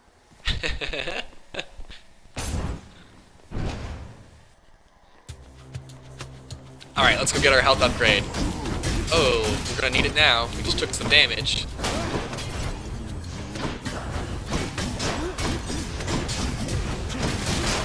Alright. Once the armor's gone, they basically just evaporate. Oh, taking more damage.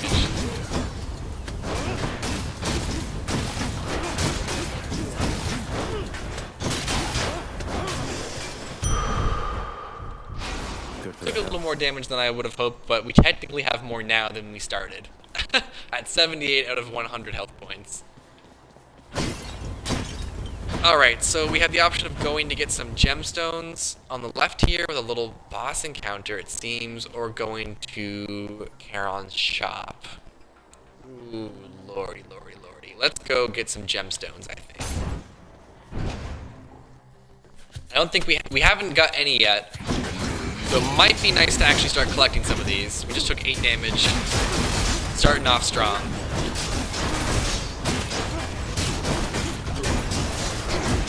Ooh, a whole bunch more damage, down to 62. Hate when they just stand on top of the traps. I get so nervous. Alright. See, one of the things I actually enjoy about the fists is that it's high risk, high reward, and I don't mind losing a lot of health per encounter because I kind of build my character with that in mind. The shield's a little different. I try to play like the fists and dash into everything. Sometimes it works to my detriment.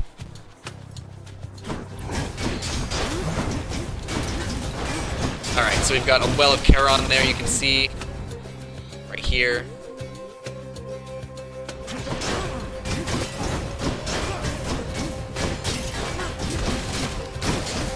Yeah, once their armor is gone, their health just whittles away.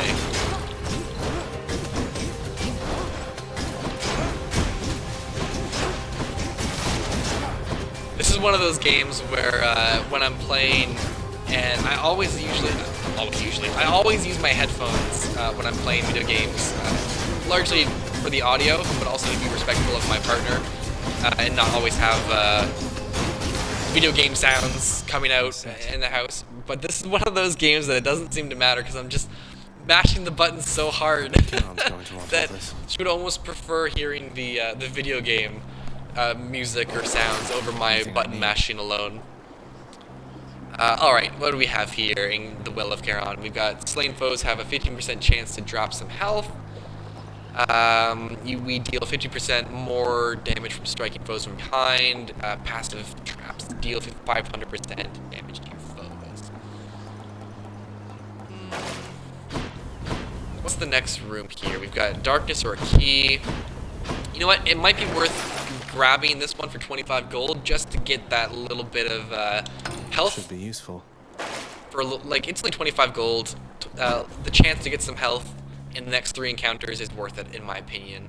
We do, of course, still have a Death's Defiance, but can never be too safe. Alright, so if we open this menu, we can see onto the right-hand side how much darkness and how many keys we have. We have 30 darkness and 2 keys. If we go get darkness, we could start stockpiling it and maybe upgrade Zagreus a bit more. We did grab keys the last run, so maybe we'll focus a bit more on darkness. I keep getting hit by these guys charging. I gotta move out of the way.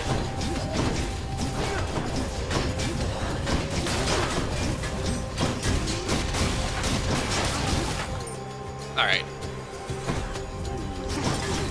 Everyone's got armor.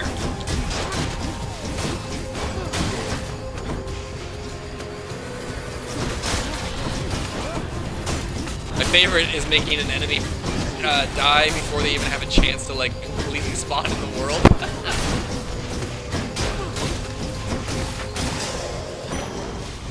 Again, we're taking so much damage. It's dark, all right.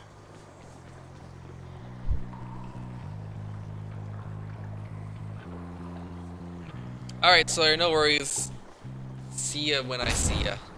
Oh, there was a health food item there! Oh no! Oh, there was a sandwich. We didn't pick up the sandwich. And I was even just about to say, it looks like we didn't get any health items. Oh well. Within the depths of Tartarus reside the most wretched of all the shades who linger for eternity within the underworld, whose lord and master is especially unkind to those attempting to cheat death. Lots of wretchedness to go around, I guess. Perfect timing. Hey, sir. Alright, Sisyphus again. You know, Prince Ed, I'd not expected to run into you again, not after all this time. Something amiss down in the house, or what? Not had much company of late, is all. Well, something's just about always amiss back home, sir. Figured it couldn't hurt to check up on things in Tartarus a bit more frequently. Well, I am grateful for it, I and the old boulder there, in turn. I'm used to going lengthy stretches on my own, but having visitors from time to time would do me well. Alright, so we have the option to get some healing here, some darkness, or some obol. It's a tough one too, because we're about half health points. Our health goes to 100. We've got 225 gold, or obol, if you want to call it that. I mean, that is what it's called. It's Charon's obol. Let's heal. Certainly, Highness. I think that makes up for missing the health item on the ground in the previous chamber. Oof, that's gonna bite me forever. Alright, so some obol would have been nice because we could have got the health upgrade and the boon, though we wouldn't have been able to actually benefit too much from the health upgrade going into this fight because we still would have been damaged. So we're at 93 out of 100 health points, which isn't terrible. Alright, Karen, what do you got to say? Charon, if there happens to be something really horrible awaiting me beyond that door, then give me a sign, won't you? Great. That seems like a good sign. Alright, we've only got 4 boons. We're at 100 health points with a Death's Defiance. I think it's worth getting the Ares boon. I'll take this one.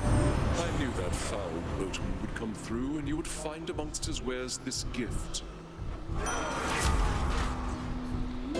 Nothing substantial. Curse of Pain. Your special inflicts doom. Slicing Shot. Your cast sends a blade rift hurling ahead. Battle Rage. After slaying a foe, your next attack or special deals more damage. Damage bonus 100%. This could come in handy in the Meg fight because there are lesser enemies that we could take out, and then the damage bonus would apply. So let's grab it. I'm honestly not too optimistic about this upcoming fight, but we'll see.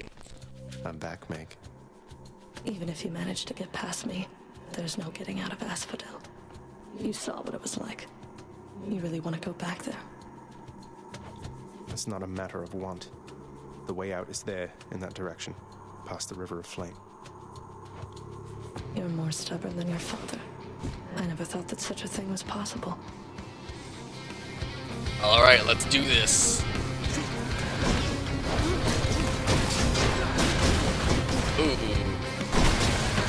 I often grab the Athena's shield reflector dash boon that I've now grabbed twice on stream. That when I don't have it, I forget. Oh, hang on here. Let me just pause quickly. So that when I don't have it, I forget, and it always bites me. In this section, I would have just started dashing into her projectiles because I'm so used to doing so.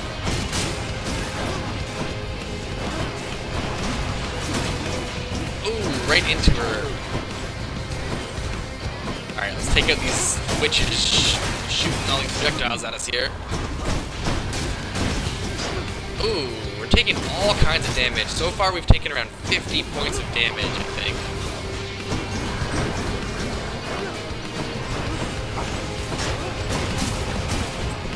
Ooh, watch out for her projectiles.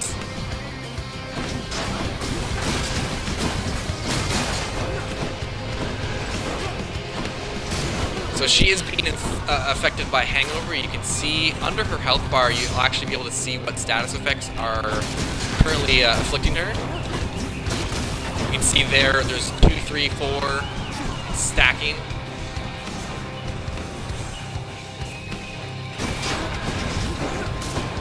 Not necessarily something you're always going to be paying attention to when you're in combat.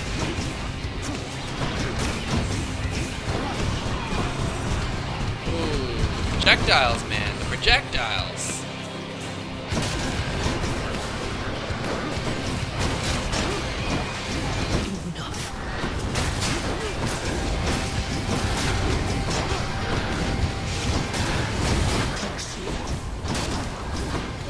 Ooh, God, it's so close. We're gonna wind up likely using another Death Defiance on her here. With 2 health points left, it seems like an inevitability at this point. Yep, there it is.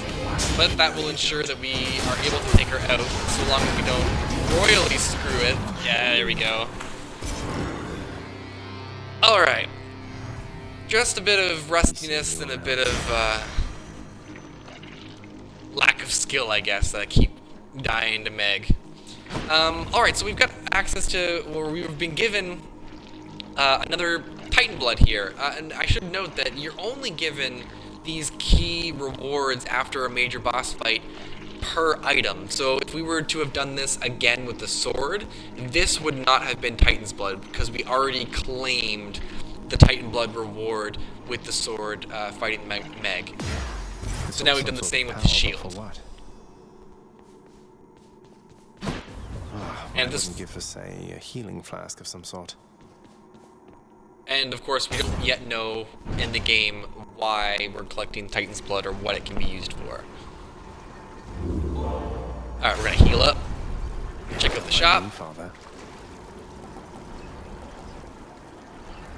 This one isn't actually a decent one to grab. The Yarn of Ariadne, whatever it is. The next boon you find has upgraded rarity, which could be cool. It is a little pricey, so we're not going to grab it. And I don't think any of these are worth getting rid of. The path from Tartarus is finally laid bare. Far above, the heat from Phlegethon, the River of Flame, is faintly felt already, even as its dangers lie in wait. Lovely. Nowhere to go but up. So we are actually slowly encroaching on our time. We're about 15 minutes or so away from our standard 2-hour episode time.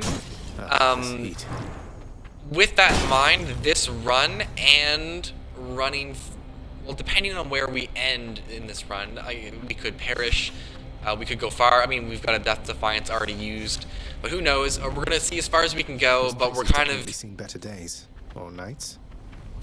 We're kind of on the last leg here of our adventure in this episode. Where that ends, we will find out, of course. So we've actually got one of the nectars here as our reward in the next chamber.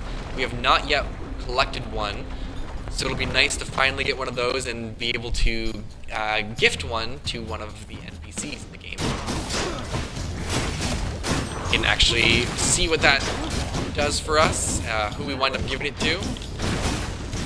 Whether we give it right away or hold on to it, the bridge will cross when we get to it.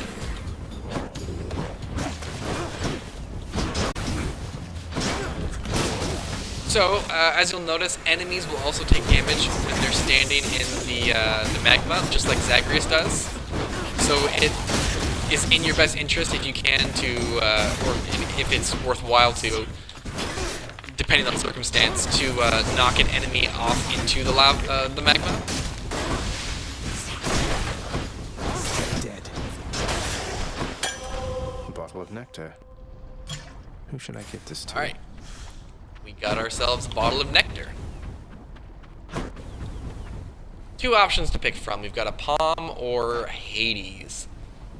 Without a whole lot of boons on us currently, the Palm doesn't really seem all that useful. Let's get out of here. Might as well go and see what Hades has for us.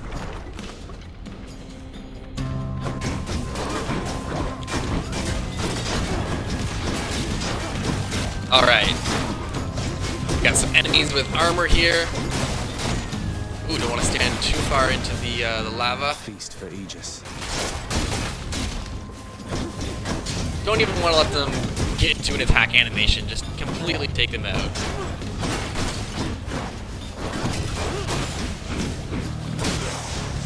What do we have here? Alright, we took a bit more damage than I had hoped. And you can see now we can push the right trigger to gift one of our nectars. Though we're not going to. And you can, of course, gift any of the Greek gods that you encounter. You have the Shield of Chaos, Aegis. Quite unlike the one my good sister Athena likes to flash around. You have much better taste. Oh, well, thank you. Slicing Shot. Your cast sends a Blade Rift. It's a rare boon, so the rift damage would be 22. Blood Frenzy. After using Death Defiance, deal more damage. Curse of Vengeance. After you take damage, inflict doom on foes all around you. And the doom damage would be 100. Then we're going to get the rare one, because the rare of the 3 that aren't. And it's also going to modify our cast and make it more of a viable offensive option here. So we've actually got a health upgrade here. That could be good. Could extend our time. Extend our viability. There's the Blade Rift. You can see it's slow moving. It's quite large too, so you want to be close when you use it. But it does do a decent amount of damage in that general area in which it is cast. If you've got a group of enemies all together or a bunch of enemies bombarding you, it can be a very useful option available to you.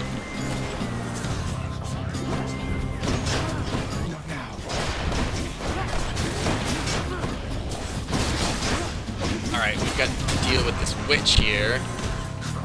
Keeps shooting all these projectiles. It also has armor. There we go.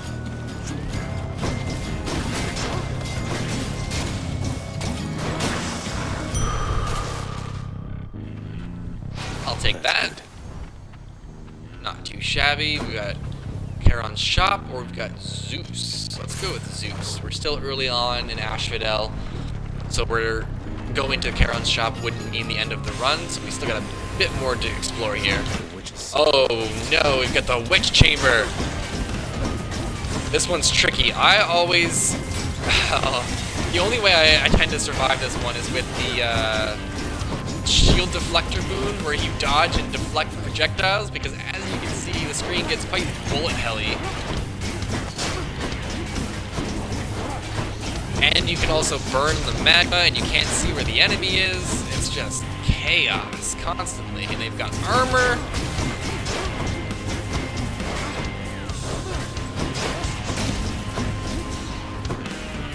Oh god, okay. You don't want them to bundle up too close together, because then they'll shoot all the projectiles at you all at once. Kind of like this. And you'll take all kinds of damage. Oh god, 28 health. Oh, this is just wrecking us.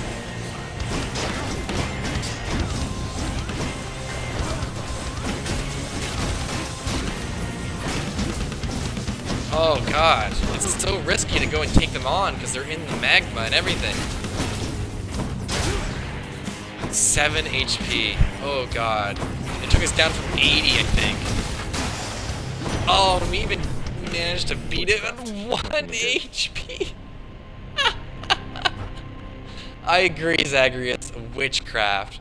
Fucking witchcraft. The act of sorcery often ends in an untimely death and an eternity in Tartarus for careless souls, though some are able to perfect the trade and take up permanent residence elsewhere. I'm sure the Witches' Circle will reconvene soon enough. We don't even have a Death Defiance to survive. I don't know how this is gonna go. Zagreus, you must have left most of your lifeblood back the other way. Oh, I jest. But you look terrible. See, even the characters will comment on your lack of health points. Oh lord. Thunder Flourish. Your special causes a lightning bolt to strike nearby foes. Heaven's Vengeance. After you take damage, your foe is struck by lightning. And Lightning Reflexes. After you dash, just before getting hit, a bolt strikes a nearby foe. Let's get the Thunder Flourish. Lord Zeus's strength. Alright, we have the option of going to get a Palm of Power, and that's pretty much it. This is looking like the end of the road for Zagreus this run. 1 HP. Survivability seems low, my friends.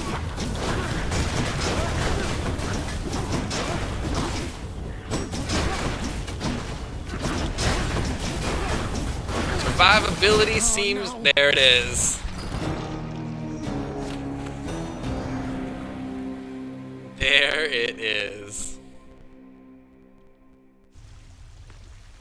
Someday I'll go even farther.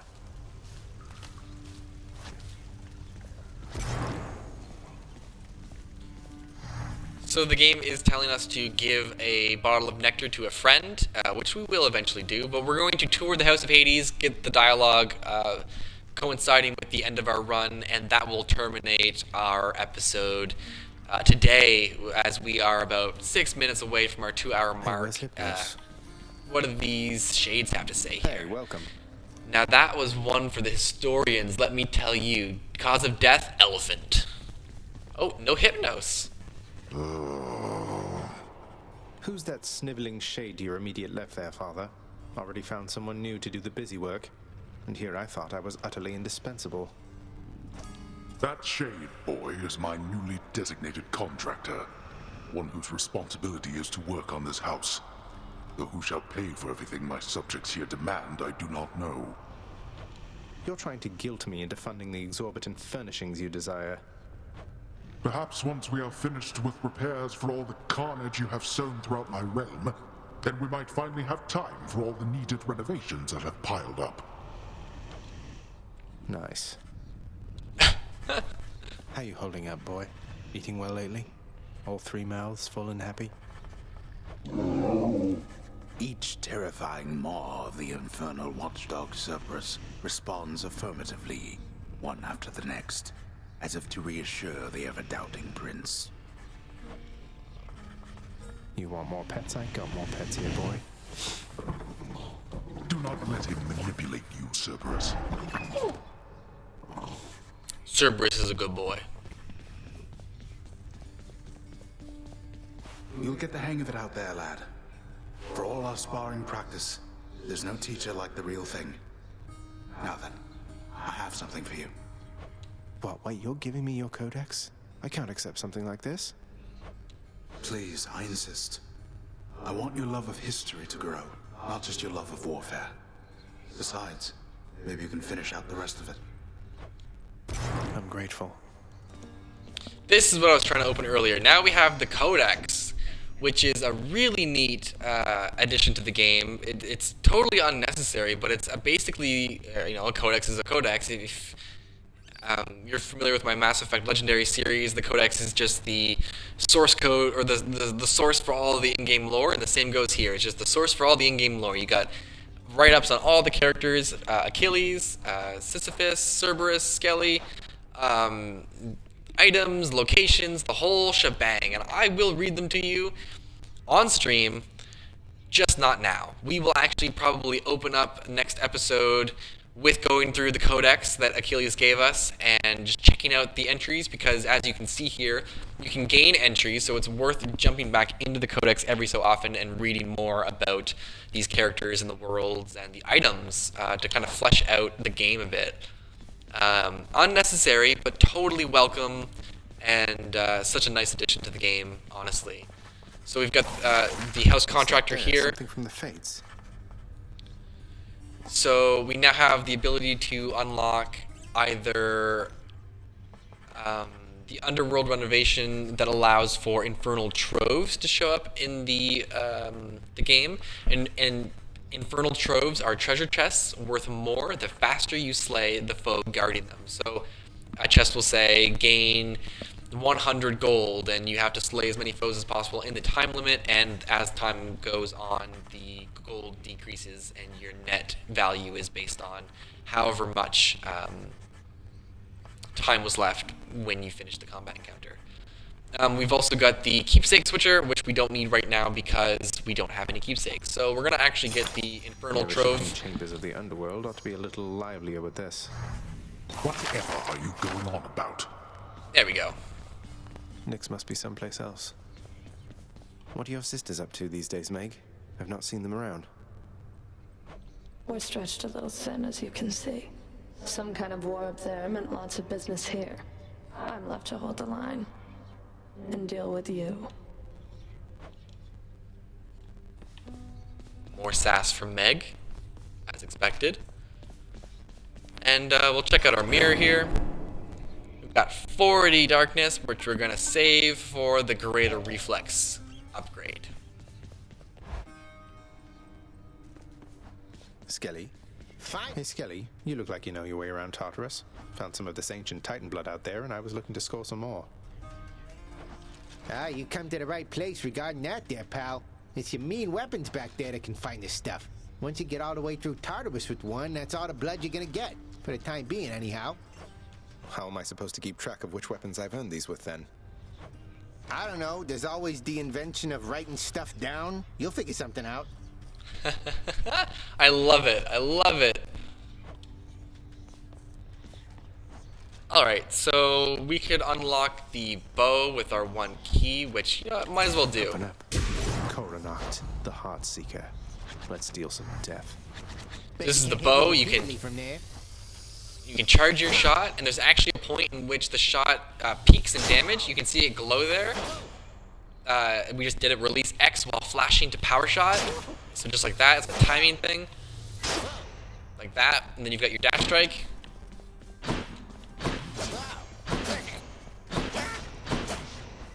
And then you've got your vault fire.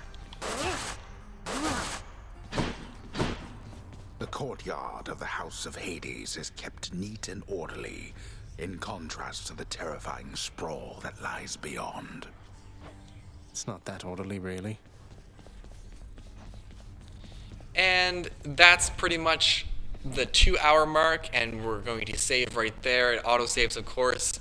And one fun little thing about Hades is that when you, the game saves quite often, and when you quit, it tells you right then and there, progress saved less than a minute ago. So we know that as soon as we walk through that door, the game's saved, and we're safe to go back to the main menu. That's going to be all for episode 1 of season 2 of the Soapbox, where we play through Hades. Join us next time while we venture further into the underworld and hopefully make it past that wretched bone hydra at the end of Asphodel. All the best. See you next time.